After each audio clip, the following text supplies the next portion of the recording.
So the Red Sox have officially traded for Sonny Gray from the St. Louis Cardinals, and truth be told, I've got some kind of mixed feelings about this deal. They gave up Richard Fitts, and they gave up their number 8 prospect, according to Sox prospects, in Brandon Clarke. Now, Richard Fitts has been with the Red Sox since the Alex Verdugo deal, and he's been a pretty solid-ish type major league player, but he's obviously dealt with injuries and hasn't really played up to that potential that he has. But you have definitely seen the flashes of a guy that could be a viable major league starter, and at least a good major league reliever, I think. And you also gave up 6 years of control of that. And then you also gave up Brandon Clarke, who, if you've seen some of my prospect videos about Brandon Clarke in the past, he is a guy that has like top of the rotation type potential. I mean, we're talking like a number 2 to number 1 even type starter if everything goes perfect.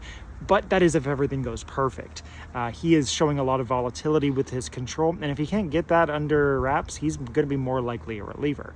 But you kind of look at this deal, and the Red Sox are also receiving $20 million from the St. Louis Cardinals. So while there is a big contract on Sonny Gray, he's going to be making $41 million this year.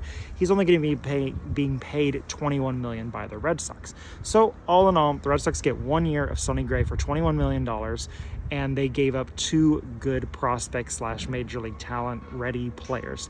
I think best case scenario, you look at Sonny Gray and he could be like a top 10 pitcher in the American League. I think that's totally reasonable, especially when you look at like his underlying metrics. They were really good last season. And if you get like a top 10 pitcher in the American League, I mean, that's great. I mean, I would do that deal every single day. But what if he doesn't perform at that level, right? What if he regresses a little bit more, because he's regressed the last 3 seasons? And worst case scenario, what if he gets hurt? And then that's only 1 year of Sonny Gray the Red Sox have control of, and they just gave up 12 years of control of potential starting pitching talent.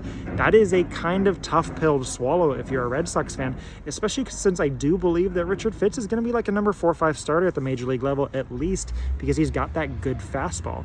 So I don't know. I'm mixed on it right now. I think that there's a lot of positive comments coming from Red Sox fans. There's a lot of negative comments coming from Red Sox fans. I think this is a very wait and see what happens the rest of the offseason and in 2026. But on paper, this does make the Red Sox better for next season.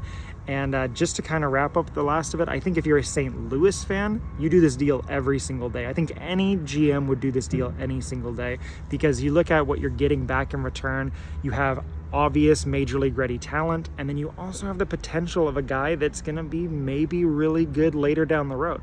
So I don't know. High risk, high reward type deal for the Red Sox, but a great deal if you're a St. Louis fan.